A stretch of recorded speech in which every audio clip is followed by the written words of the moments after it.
স্বরাষ্ট্র উপদেষ্টা, ওনাকে আমরা ধন্যবাদ জানাই মিডিয়ার মাধ্যমে, অনলাইনের মাধ্যমে।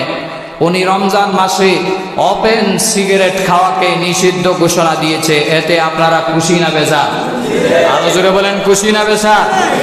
কিছু কিছু নাস্তিক মোর্তাদেরা, সুশীল সমাজেরা কয়েকটা নর্তকী ল্যাংটা মহিলাকে শাহবাগ চত্বরে আইনা ওপেন মেয়েরা সিগারেট টানতেছে আর বলে আমরা সিগারেটের স্বাধীনতা চাই। জুড়ে বলেন নাউজুবিল্লাহ।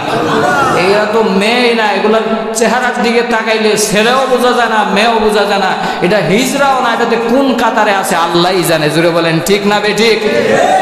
এগুলা সিগারেট সামনে নিয়া বলতেছে আমরা সিগারেট টানার স্বাধীনতা চাই। ছেলেরা যদি বলতো তাও একটু মনে বুঝ দেওয়া যেত। মাইয়ারা রোজার দিনে রমজানে শাহবাগ চত্বরে স্বরাষ্ট্রমন্ত্রীর দুই গালে জুতা মারো তালে তালে বইলা বইলা সিগারেট খাইতেছে ওপেন রোজার দিনে। এগুলা আর কেহ নয়, ভারতের এজেন্ডা বাস্তবায়ন করার জন্য ওই মহিলা ওইখান থেকে বসে বসে দেশকে শেষ করার জন্য পায়তারা করতেছে। ঠিক না বেঠিক? এই জন্য আমরা স্বরাষ্ট্র মন্ত্রণালয়কে আরো ভালো করে শক্তভাবে আইন নিতে হবে। রমজানে কেন, রমজান ছাড়াও ওপেন সিগারেট খাওয়া বন্ধ করতে হবে। সাথে সাথে এই